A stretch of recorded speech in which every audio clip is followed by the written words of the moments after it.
Hello my dear friends, my name is George, the nice smelling gentleman. Today I have a quick review for you guys of a certain fragrance that's kind of hard to get. Some people even say it's a limited edition fragrance. And I'm talking about the Roberto Cavalli Uomo Golden Anniversary Edition. Okay, let's as usual quickly take a look at the presentation, the packaging of this fragrance. It comes in this golden colored box. It has an interesting pattern on it, sort of like a crocodile skin, at least that's what looks to me, feels to me. In front you have Roberto Cavalli Uomo Golden Anniversary. On the bottom you have the legal information and batch number, batch code, according to sites where you can check the batch codes. This bottle was made in January of 2022. And now the bottle itself, it's again golden colored. It's pretty much the same design as all the other members of the Roberto Cavalli Uomo fragrance family, apart from the fact that it comes in this golden color. One thing I don't like about the bottle is the fact that it has this glossy finish on it, and because of this golden color, it's really easy to pick up fingerprints and smudges, and it's really hard to keep this bottle clean. Right, now let's talk about the actual scent of this fragrance. As you can see, the atomizer is again in golden color as with the rest of the bottle and the box. The atomizer, the sprayer, is alright. It's not the best out there, it's not the worst out there. Now the actual smell, when you first spray this, what you immediately will notice is this wave of black violet smell that's gonna hit you in the face. In the first few minutes, this is a black violet predominantly smelling fragrance. After the first 2-3 minutes, the black violet starts to get toned down a little bit, although it will stay with the fragrance throughout its life. Then you get a bit of the sweetness from the tonka bean and the lavender. And then after a few more minutes, the lavender starts to basically disappear or almost disappear, and then the leather accord starts to come up, which is basically what this is. This is a leather-based fragrance. On the dry down, you get leather, you get the sweetness from the tonka bean, and you get that black violet note, which stays with the fragrance.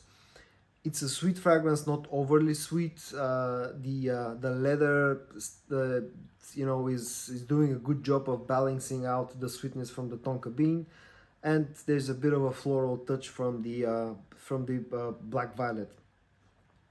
Now this is very well blended, but I have two problems with this fragrance. The first problem is that it's a bit linear, because basically what you get in the opening or like a few minutes after you sprayed it, the notes, it's what you get in the dry down. You get basically like 3 notes or 4, let's say. You get black violet, you get leather, you get tonka bean, and get lavender. That's what you get in the opening, that's what you get in the dry down. What the difference is only that in the opening the black violet is really strong, and on the dry down it's still there but not as strong.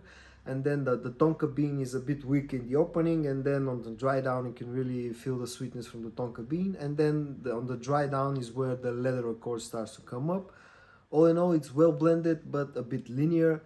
The second problem that I have with this fragrance is the actual performance. It's not like a bad performing fragrance or anything, but it's not really that good of a performer as well. I get about 5 to 6 hours on my skin.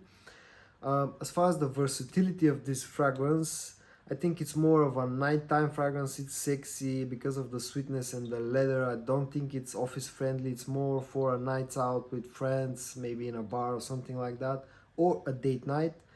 It's not a very good for clubbing because it doesn't project. It's a soft projecting fragrance from the beginning.